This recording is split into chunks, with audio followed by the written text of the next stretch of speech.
Hey guys, and welcome back to a new video about Jetpack Compose, and this will be quite an advanced video.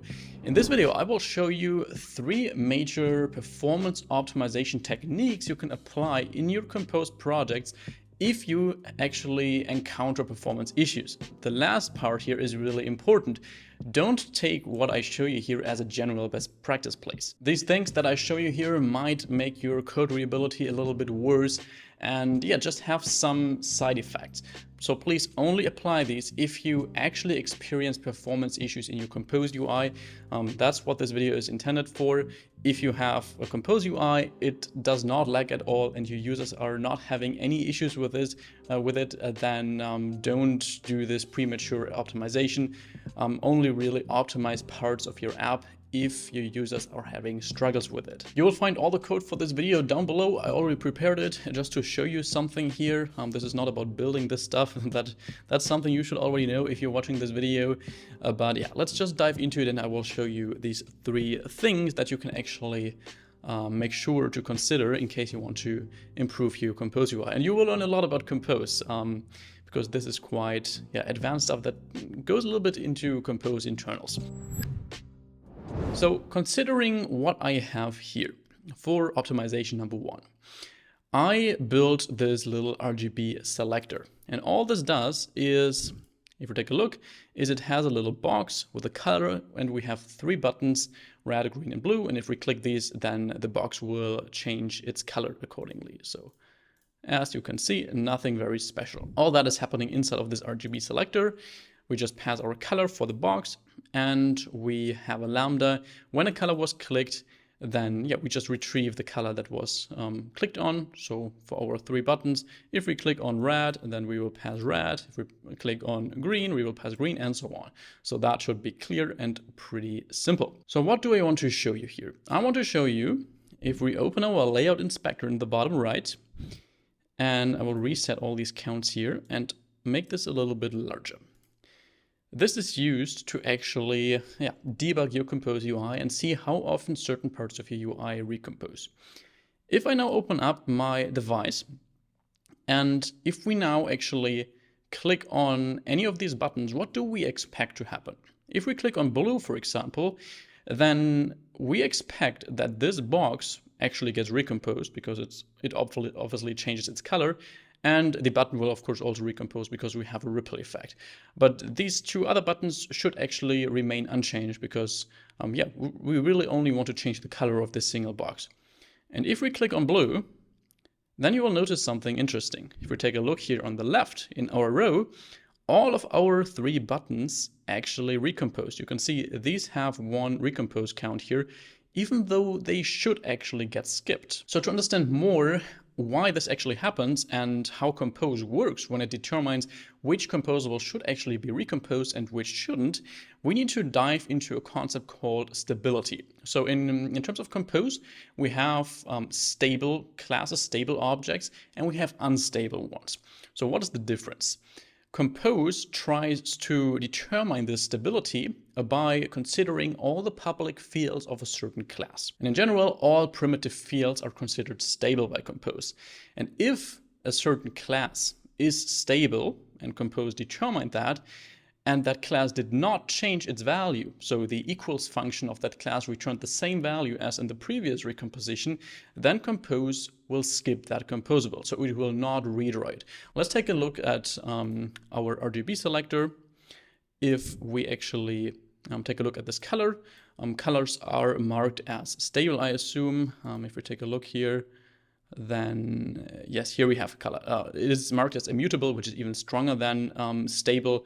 But with that annotation, Compose makes sure that if this color, for example, changes, but it does not change its value, then Compose will also skip this box, which uses this color. So it will actually not redraw that box because it's smart enough to recognize, hey, that color actually didn't really change. And it will do that for all composables that somehow use that somehow use values and state that we passed here in our composable. So if we take a look at our buttons, then these buttons don't really make use of our color state since, they don't need that. All they really have is our lambda or on-click lambda and a text which just has a hard-coded value, so that really never needs to recompose. But what now happens, and the reason why all of our buttons recomposed, is if we take a look at main activity, the issue lies in this lambda function.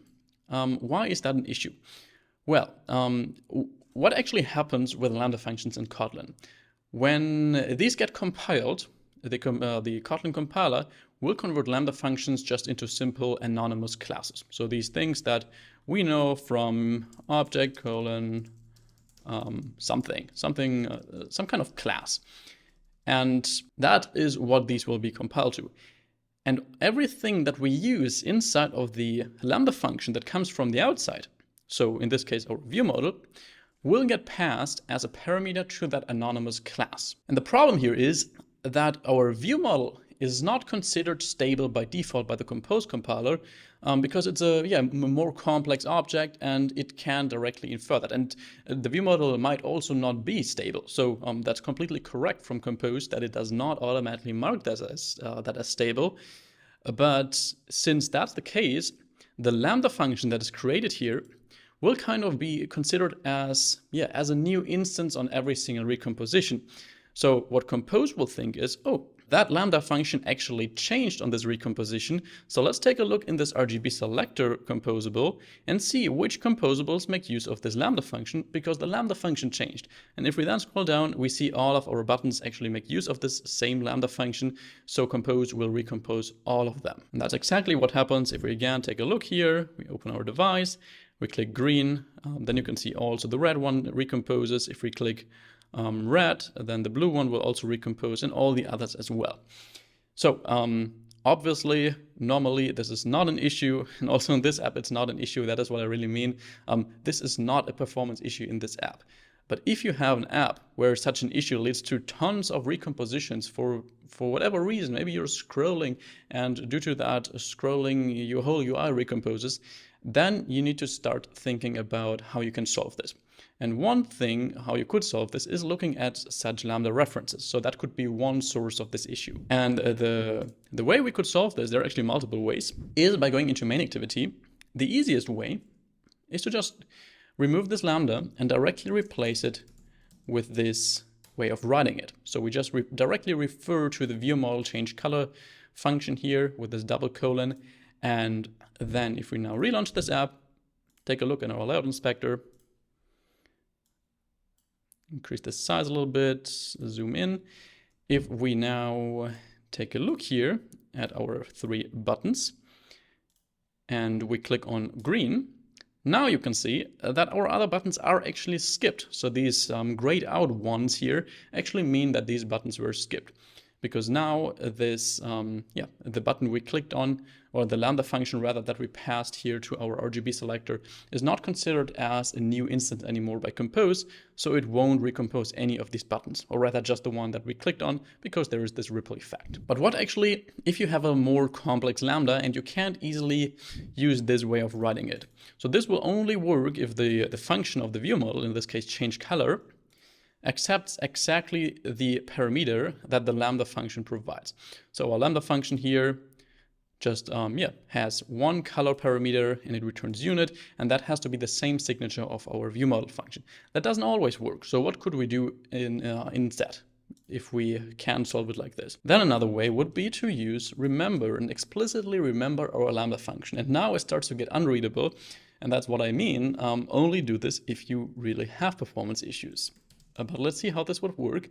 We could actually have val change color lambda, and we say we remember that. So in here, we would have another block of code, which would be the lambda instance.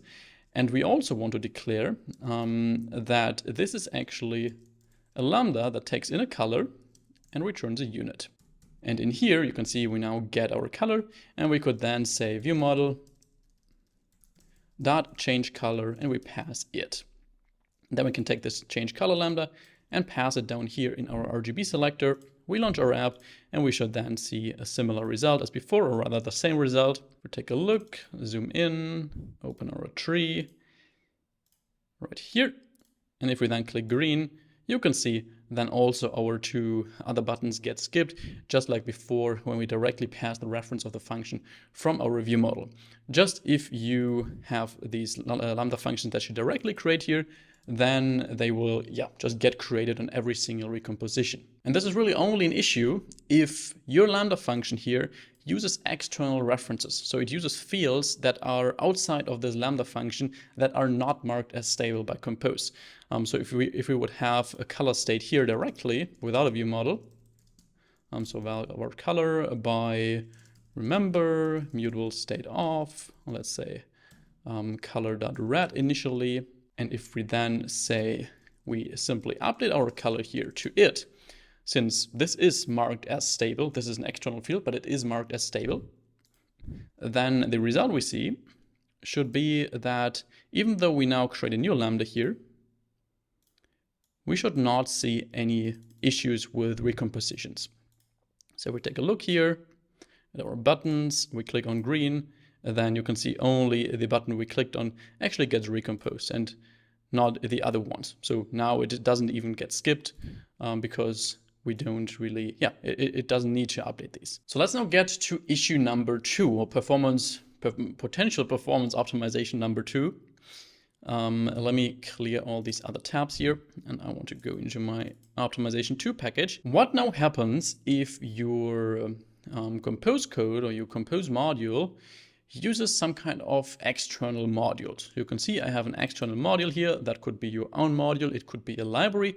It's just important that this module does not use Compose. So it's just a pure Kotlin module or an Android module that doesn't use Compose. If we open this, all that really that's really in here is an external user data class. So that represents some kind of user, and you must imagine that this comes from a library or from your other module. If you now go ahead and have your welcome view, for example, which just welcomes a certain user, and you pass in this external user reference here like this, then this can be an issue in Compose, because these classes that come outside of the Compose world from a different module are marked as unstable by default. So it's again the stable versus unstable concept in Compose.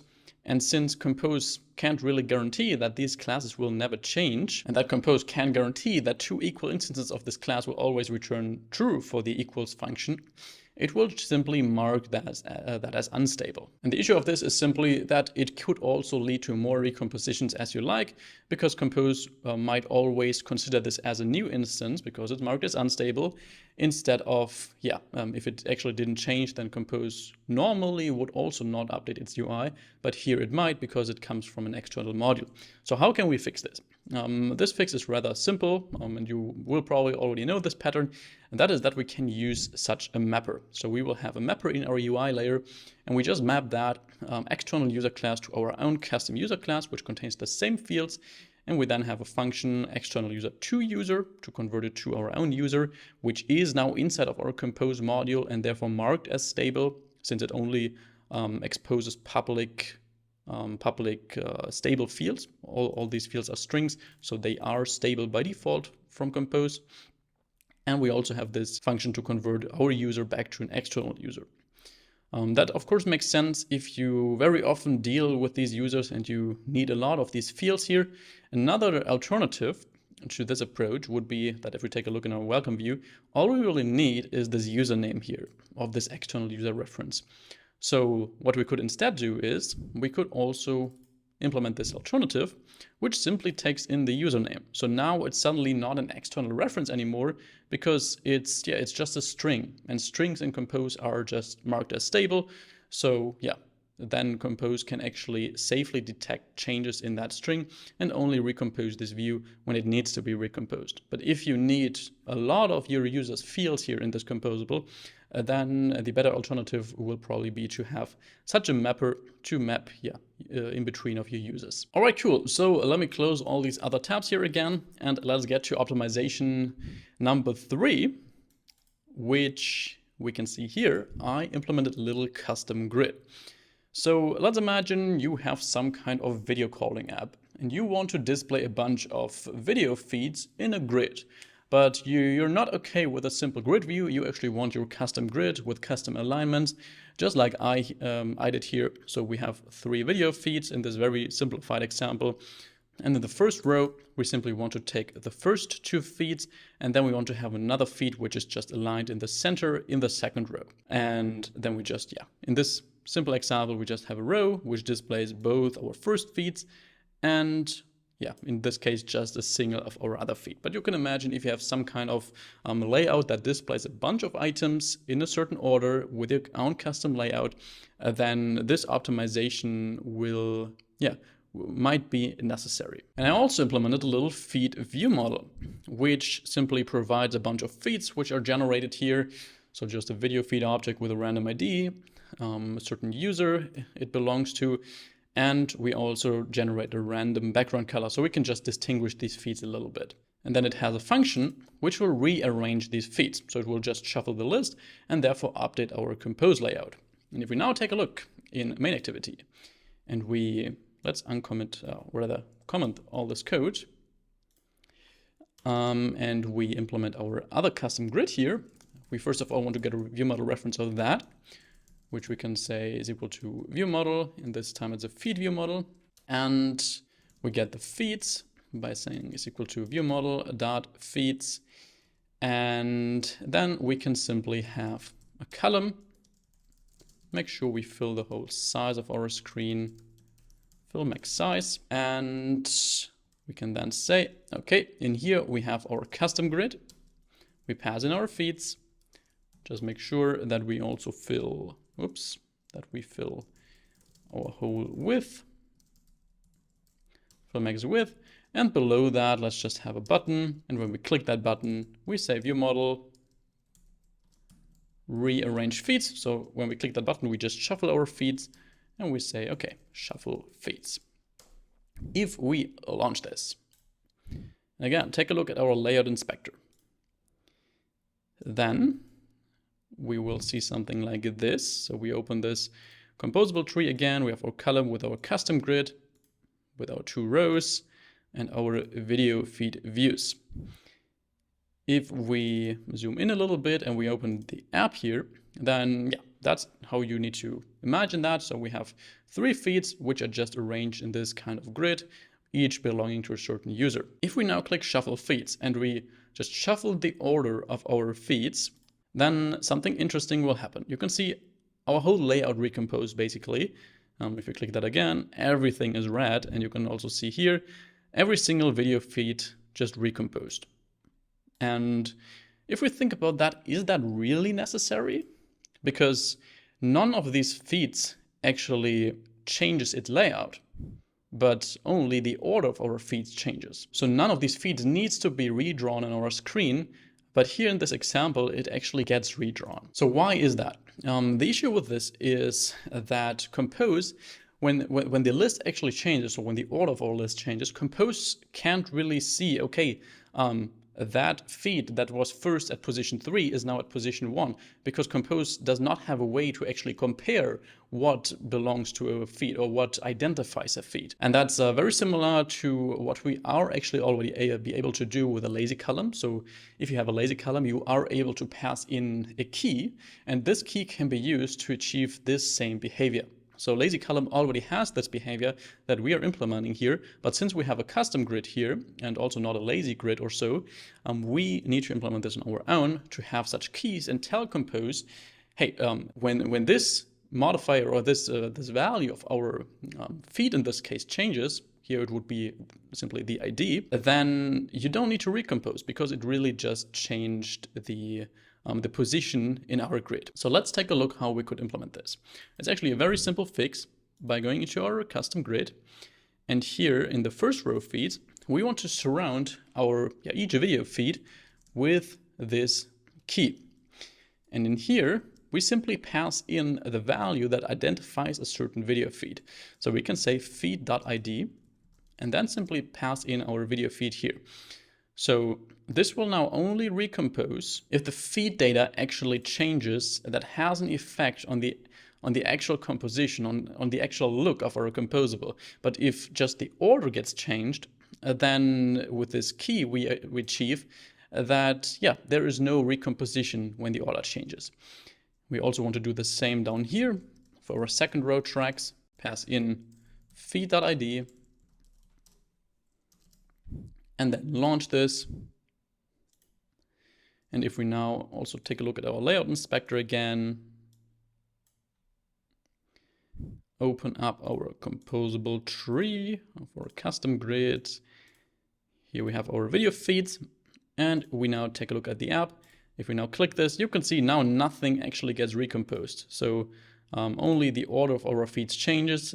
We don't have this big red box here that this whole section gets updated. So we can now shuffle this as often as we like without having any recompositions of each individual video feed here. So that is really quite cool. So whenever you implement some kind of custom layout that displays a bunch of items, then it makes sense to consider these things here. So I really hope this rather complex topic of Compose performance optimization got clear to you. This is really not simple, and Compose seems very simple on the surface, which it is, but there are quite a lot of difficulties when you take a look at its internals, and I hope this video just simplified that a little bit to help you optimize your app's performance if it really has issues. Apart from that, if you are interested in more of such advanced Android videos, then you will definitely love my advanced premium courses I have on my website, which you can find down below. So there we have projects where we build whole projects about hours and hours of course material, where you can definitely learn a lot to become an industry ready Android developer. So that sounds cool to you, definitely do check it out. First link in this video's description. And apart from that, I will be happy to see you back in the next video. Bye bye.